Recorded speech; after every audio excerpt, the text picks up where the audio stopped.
하나님은 먹든지 마시든지 다 하나님의 영광을 위해 하라고 말씀하셨습니다.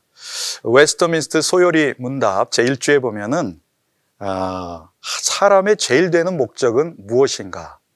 바로 하나님께 영광 돌리는 삶을 말하고 있어요. 하나님을 영화롭게 하고 그분을 영원토록 즐거워하는 데 인생의 목적이 있다고 말씀하여 주십니다. 시상식에서 하나님께 영광을 돌립니다. 이런 고백도 귀합니다. 하지만 더욱더 귀한 삶은 무엇입니까? 그것은 매 삶의 초점이 하나님께 영광이 되는 것에 있습니다. 여러분의 삶의 초점은 어떠하십니까? 우리는 나도 모르게 나에게 영광을 돌리는 데 초점이 맞춰져 있습니다. 매 순간 하나님께 영광을 돌리며 살아가는 삶의 초점이 맞춰져 있다면 우리의 인생은 확연히 변화된 삶을 살아가게 될 것입니다. 오늘 본문은 두 단락으로 나눠져 있는데요. 첫 번째 부분은 7절부터 12절 더 큰 영광을 말하고 있고 13절부터 18절은 영광에서 영광에 이르는 길을 말씀하고 있습니다. 첫 번째 부분입니다. 사도 바울은 사도의 직분이 영광스럽다고 말씀하고 있어요. 모세의 직분보다 더 영광스럽다고 선언하고 있습니다. 성경에 보면 모세보다 영광스럽다고, 모세보다 영광스러울 정도의 사람은 다윗 정도가 있을지 모르겠습니다. 그런데 사도 바울의 사역이 더 영광스럽다.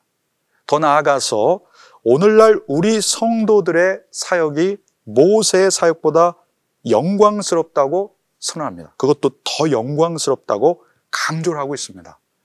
놀랍습니다. 믿기 어렵고 충격적이죠. 과연 그럴까요? 그러니까 사도 바울은 이 충격적인 선언, 왜 우리의 사역이 모세보다 더욱더 영광스러운지를 세 가지로 논증하고 있습니다. 첫째는 문자의 직분과 영의 직분입니다. 7절, 8절 말씀 읽어드리겠습니다. 죽음에 이르게 하는 돌에 새긴 문자의 직분도 영광스러워 모세 얼굴에 나타난 없어질 영광으로 인해 이스라엘 자손이 그의 얼굴을 주목할 수 없었다면 하물며 영의 직분에는 더욱더 영광이 넘치지 않겠습니까? 첫 번째 대조는 문자의 직분과 영의 직분입니다. 이 말은 출애굽기 34장 29절에서 35절을 배경으로 하고 있습니다. 모세가 시내산에서 40주야를 하나님과 교제하죠. 하나님께서 친수로 그 돌판에 하나님의 율법의 말씀을 새겨주셨습니다. 40주야를 하나님과 함께 있다 보니까 모세의 얼굴이 너무 빛이 났습니다. 이 백성들이 그 영광의 얼굴을 보면서 두려워하자 모세가 수건으로 그 얼굴을 가려야 할 정도가 되었습니다. 하나님과 깊은 사귐의 삶, 하나님의 임재 속에 있는 삶은 그 영광이 우리의 몸으로부터 밖으로 투사가 될 정도로 그 빛이 나는 삶이라고 말씀하고 있어요. 그러니까 이스라엘 백성들이 눈을 들어 모세의 얼굴을 쳐다보지 못한 이 영광은 하지만 오래가지 않았습니다. 우리가 받은 영의 직분은 모세의 영광보다 더 큰데 그 영광이 사라지지 않기 때문에 그렇습니다. 모세의 영광은 돌비에 새겨져 있지만 우리가 받은 영의 직분의 영광은 신비에 새겨져서 영원한 직분이 되기 때문에 그렇습니다. 둘째로 정죄의 직분과 의의 직분입니다. 9절 10절 읽어드리겠습니다. 만일 정죄의 직분에도 영광이 있었다면 의의 직분은 더욱더 영광이 넘칠 것입니다. 이 경우 한때 영광스럽던 것이 더 큰 영광이 나타남으로 인해 더 이상 영광스럽게 되지 못하게 된 것입니다. 두 번째 대조는 정죄의 직분과 의의 직분의 대조입니다. 모세의 율법의 기능은 죄를 알게 하는 데 있어요. 정죄의 역할을 합니다. 죄를 드러내는 것이죠. 그러나 예수 그리스도께서는 대속의 사역을 통해서 죄를 영원히 없애 주셨을 뿐만 아니라 하나님과 바른 관계, 즉 의로운 관계로 공고히 연결해 주셨습니다. 만약 여러분 주변에 죄나 잘못을 일일이 지적하는 이런 분이 있다고 생각해 보십시오. 고맙겠습니까? 마음이 불편하고 답답할 것입니다. 그러니까 지적은 별로 효과적이지 못합니다. 스스로 깨닫게 할 때 사람은 변화됩니다. 우리는 잘못을 예리하게 지적하는 사람이 아닙니다. 우리는 그리스도께 연결하도록, 그리스도와 바른 관계를 맺도록 도와주는 의의 직분, 연결 사역자로 부름받은 사람들이에요. 세 번째는 사라질 것과 영원한 것입니다. 11절, 12절. 사라져 버릴 것도 영광스러웠다면 영원한 것은 더욱 영광 가운데 있을 것입니다. 우리가 이러한 소망을 가지고 있으므로 더욱 담대하게 말합니다. 모세의 직분은 영원하지 않습니다. 만일 모세가 영광이 사라져 수건을 안 써도 됐는데 영광이 계속 있는 것처럼 수건을 쓰고 있다고 가정해 보십시오. 하지만 영의 직분은 그럴 필요가 없어요. 정직하게 우리의 직분을 감당할 수 있습니다. 왜 그렇습니까? 인간은 유한하지만 성령님은 영원하시기 때문에 그렇습니다. 영원하십니다. 그렇기 때문에 사라져버릴 영광에 너무 천착하며 살지 말아야겠습니다. 영원한 것에 투신하는 삶을 살아야 합니다. 왜 바울은 사도의 직분이 모세의 직분보다 더욱더 영광스럽다고 선언하고 있습니까? 배경이 있어요. 당시 고린도 교회는 모세의 옛 언약의 율법에 매여서 이 새 언약의 영광이 도래했음에도 불구하고 옛 언약을 계속 강요하고 있는 일군의 무리들이 있었습니다. 이들은 고린도에 이 권위자가 써준 추천서를 갖고 온 바로 율법적인 유대주의 그리스도인입니다. 이들은 오직 믿음으로 구원을 얻는다는 교리를 거부하고 몇몇 주안점을 둔 율법들을 지켜야 구원을 얻는다고 줄곧 강조했습니다. 할례가 대표적인 예입니다. 사도 바울은 더 좋고 더 영광스러운 것이 있음에도 자꾸만 옛것으로 돌아가는 것을 안타까워하고 있죠. 그러니까 사도는 안 좋은 것과 좋은 것을 대조하고 있지 않습니다. 좋은 것과 더 좋은 것을 대조하고 있습니다. 더욱더 좋은 것의 적은 좋은 것이라는 말이 있습니다. 그리스도가 오셔서 새 시대가 도래했음에도 불구하고 이 새 시대의 도래 속으로 나가지 못하고 옛 시대에 갇혀있는 고린도 교인들을 보면서 사도 바울이 너무나 안타까운 심정에서 이 말씀을 기록하고 있는 것입니다. 이 비단 고린도 교인들 뿐이겠습니까? 옛 시대에 갇혀 있어서 오늘날 성도도 더더욱 좋은 것이 있음에도 불구하고 지금 좋은 것에 갇혀 있고 옛 것에 갇혀 있고 안주하며 살아가는 삶이 있는지 돌아봐야 할 것입니다. 더 좋은 것을 제시하고 안내하는 영적 직분이 위대한 직분이라고 말씀하십니다. 저의 목회 직분에서 두 가지 중요한 일이 있다고 생각해요. 하나님께서 부르신 이 영광의 직분, 영의 직분에서 제가 깨달은 것 두 가지가 있는데, 하나는 제 목회 직분은 하나님의 말씀의 해석자라는 겁니다. 2000년 전, 3000년 전에 하나님의 말씀을 오늘 회중이 알아들을 수 있도록 잘 해석해서 전달하는 것이 제 직분의 역할입니다. 신학교 때 선생님이 이것을 말씀의 운반자라고 강조하신 게 생각이 났습니다.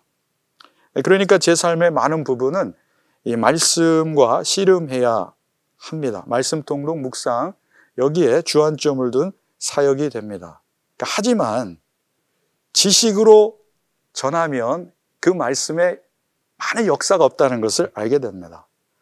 정말로 이 영혼을 변화시키는 말씀, 성령의 사역이 아니고는 할 수 없다는 것을 깨닫게 돼요. 그래서 두 번째는 영혼의 치유자라는 사실입니다. 목회자의 어원은 큐레이터라고 그래요. 큐레이터가 아니라 큐레이트인데 이것은 영혼의 치유자라는 의미입니다. 설교하고 상담하고 가르침을 통해서 영혼을 치유하고 영적으로 긍정적으로 변화시키는 일입니다. 그런데요, 실패했다고 생각될 때가 많습니다. 영혼이 치유되거나 변화되는 일을 보면 너무 감사하지만 그렇지 않다고 느껴질 때는 무력감을 느끼고 또 절망스러울 때도 있는 것이죠. 하지만 오늘 말씀을 통해서 새 힘을 얻게 됩니다. 하나님께서 맡겨주신 직분은 영광의 직분이라는 거예요. 하나님이 맡겨주셨기 때문에 영광스럽고 우리가 그 직분을 온전히 수행할 때 생명의 역사가 일어나서 영광스럽다고 말씀하십니다. 이 직분을 잘 순종하고 감당할 때 성령님께서 역사하셔서 한 영혼을 변화시키시고 치유하시는 그러한 영적인 경험을 하는 것만큼 영광스러운 일은 없습니다. 하나님께서 저와 여러분을 이런 영광의 직분으로 섬기도록 부르신 줄로 믿습니다. 사랑하는 성도 여러분, 여러분이 맡아서 섬기시는 직분은 무엇입니까? 여러분은 모세보다 더 영광스러운 직분을 맡으셨습니다. 놀라우시죠? 직분이 위대한 건 아닙니다. 직분을 주신 하나님께서 위대하시기 때문에 그렇습니다. 그래서 어느 신학자는 나에게 조건이 충분해서가 아니라 하나님의 조건이 완전하기 때문에 이것을 하나님의 충분성이라고 말합니다. 저와 여러분이 뛰어나서 부르신 게 아니라 하나님이 맡겨주셨기 때문에 그 직분은 영광스럽다는 것을 믿으시기를 바랍니다. 여러분의 직분을 그러므로 영광스럽게 생각하시기를 바랍니다. 소홀히 하거나 등한히 하지 마시기를 바랍니다. 모자이크를 상상해 보세요. 이가 하나만 빠져도 그림이 완성이 되지를 않습니다. 내가 맡은 직분이 어떠하든지 간에 우리는 하나님의 픽픽처, 하나님 나라의 큰 그림의 한 부분을 감당하고 있습니다. 돌아가신 하용조 목사님이 전체 모임에서 권면하실 때 집 앞마당을 쓸고 있는 사람과 지구의 한 귀퉁이를 쓸고 있는 사람의 관점 차이는 너무나 크다. 똑같은 일인데 어떤 관점을 가지고 대하느냐가 너무나 다르다는 것이 생각이 납니다. 그러므로 여러분이 받으신 직분을 영광스럽게 생각하십시오. 교회의 임명장을 하나님의 임명장으로 여기시기를 바랍니다. 자기 힘으로 섬기면요, 쉽게 지칩니다. 성령을 따라 섬기시면 새 힘을 얻습니다. 자기에게 영광을 돌리면요, 허무해져요. 근데 이 영광을 하나님께 돌리면 그 영광이 나에게 돌아옵니다. 부르신 목적에 따라서 온전히 섬기는 한 해가 되시기를 주의 이름으로 권면을 드립니다. 이 두 번째 부분은 사도 바울이 이 모세가 받은 영광을 이스라엘 백성들은 받지 못했다고 말씀하고 있어요. 그러니까 이스라엘 백성들은 왜 영광에 이르지 못했을까요? 그렇다면 어떻게 하면 바로 하나님의 영광에 이를 수 있을까요? 이것을 나누고자 합니다. 첫째는 내 안의 수건을 인식해야 합니다. 내 안에 영광을 가리고 있는 수건을 인식해야 됩니다. 13절부터 15절입니다. 모세가 없어질 것의 결과에 이스라엘 자손이 주목하지 못하게 하기 위해 자신의 얼굴에 수건을 썼던 것과 같은 일을 우리는 하지 않습니다. 그러나 이스라엘 백성의 마음은 완고해졌습니다. 그들은 옛 언약을 읽을 때 오늘날까지도 수건을 벗지 못하고 계속 그대로 있습니다. 이것은 그리스도 안에서 벗겨지기 때문입니다. 오늘날까지도 모세의 글을 읽을 때마다 수건이 그들의 마음을 덮고 있습니다. 사랑하는 오늘의 성도 여러분, 영광을 가리는 수건의 정체가 무엇일까요? 여기서 수건은 고린도 교회에 새로 들어온 유대주의, 율법주의 그리스도인들의 가르침을 상징합니다. 이는 곧 옛 언약의 율법입니다. 메시아의 새 시대가 도래했고 하나님께서 주신 새 언약이 그리스도를 통해서 성취되었는데 아직도 메시아 이전에 그 가르침을 전수하고 있는 중이죠. 그러니까 수건을 쓴 자들이, 하나님의 영광을 가리운 지도자들이 가르치고 있으니까 그 교인들도 그 눈이 가려져 하나님의 영광에 도달하지 못하고 있는 상황입니다. 왜 수건이 벗겨지지 않을까요? 이스라엘 백성들의 완고한 마음 때문입니다. 그것은 구약의 모세 시대부터 신약의 고린도 교인들에게 이르기까지 동일한 수건의 문제입니다. 수건의 문제, 그것은 완고한 마음. 그 완고한 마음이 바로 수건을 쓴 사람들의 나타나는 증상이에요. 죄를 해결하지 않고 하나님의 영광에 이를 수는 없습니다. 로마서 3장 23절을 보면 모든 사람이 죄를 범하였음에 하나님의 영광에 이르지 못했다고 선언하고 계십니다. 우리는 하나님의 영광에 한참 자격 미달, 기준 미달인 사람들이라는 뜻입니다.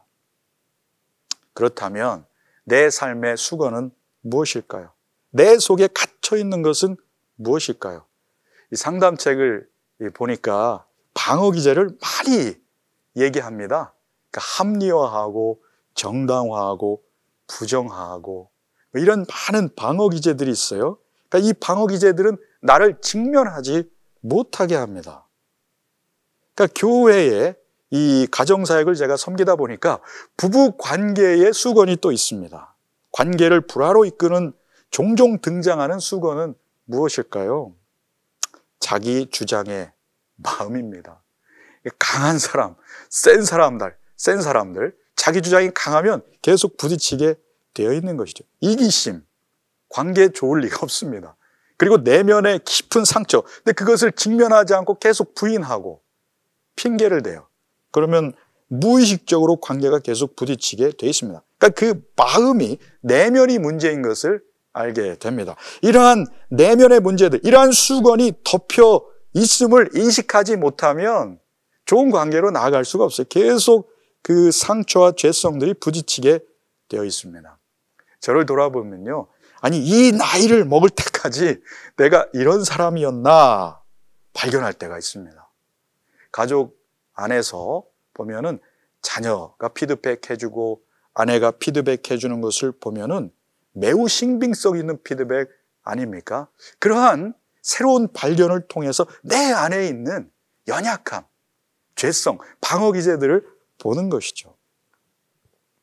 영의 직분을 담당하는 분들은 이 바로 수건을 발견하게 해주는 역할을 하는 분들인 줄로 믿습니다. 그러니까 수건을 벗겨주는 분들이 아니라 수건이 있음을 거울로 보여주는 분들, 자각하는 분들, 인격적 감화를 통해서 스스로 깨닫게 해주는 분들인 줄로 믿습니다. 여러분 안에 수건을 인식하셔야 됩니다. 내 안에 수건을 인정해야 됩니다.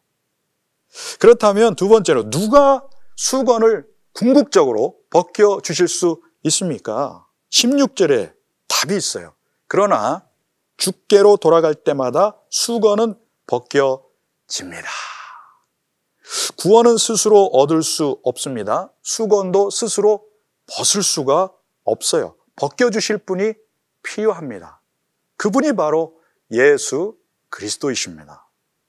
사도 바울은 다메섹 도상에서 그리스도의 빛의 현현을 체험했습니다. 그 빛이 너무나 강렬해요. 그 창조의 그 빛, 강렬한 빛 체험하니까 눈이 멀었습니다. 그리고 얼마 지나서 눈이 비늘해서 떨어져 가지고 벗겨질 때 비로소 주님을 알게 됐어요. 그러니까 눈으로만, 머리로만 보고 안 게 아니라 가슴 깊이 온몸으로 체득하게 됐습니다. 그럼 우리 여러분, 주님을 머리로만 배우면 안 되고 삶으로, 마음으로 익힐 때에 그 영광의 임재가 우리 가운데 오는 줄로 믿습니다. 그러니까 세속에 수건들이 많이 있죠. 우리가 살아가는 이 세상 속에 무신론의 수건이 있어요. 다원주의의 이 수건이 있습니다. 인본주의 신앙의 수건이 있어요. 생명경시의 수건이 있어요. 창조 섭리를 거스리는 수건들이 벗겨져야만이 주님께로 갈 수가 있습니다. 내 삶의 수건도 많아요. 자기 주장의 수건이 있습니다. 그러니까 내 중심 사고로 늘 바라보고 살아가요. 두려움의 수건이 있습니다. 두려워요. 문제는 실제가 아니라 두려움 때문에 일어나는 일들이 있습니다. 수치감이 있어요. 괜히 남들은 나를 그렇게 보지 않는데 내 안에 스스로 수치스럽게 생각을 해요. 그러니까 이러한 수건들을 벗어버려야 합니다. 하나님의 말씀의 거울을 통해서 그 수건들을 인식해야 돼요. 그리고 인정해야 됩니다. 그게 내 모습이에요. 그 다음으로 어떻게 됩니까? 성령님께 도움을 청해야 됩니다. 성령님 도와주세요. 내 스스로 해결할 수 없습니다. 성령님 끊어주시고 도와주시고 새롭게 해주세요. 성령님은 새 영과 새 마음을 통해서 우리를 새롭게 하실 수 있습니다. 그럴 때 우리 안에 있는 이 수건, 완고한 마음이 싹 벗겨지게 될 줄로 믿습니다. 이 수건이 말이죠, 하나가 아니에요. 계속 벗겨지고 벗겨져야 영광의 임재를 경험하게 되고 성숙의 길로 나아가게 되는 것인데, 이 수건이 벗겨지지 않고 오히려 수건이 하나둘 더해지는 경우가 있습니다. 위선적으로 살면, 정직하지 않게 살면은 이 수건이 더해져요.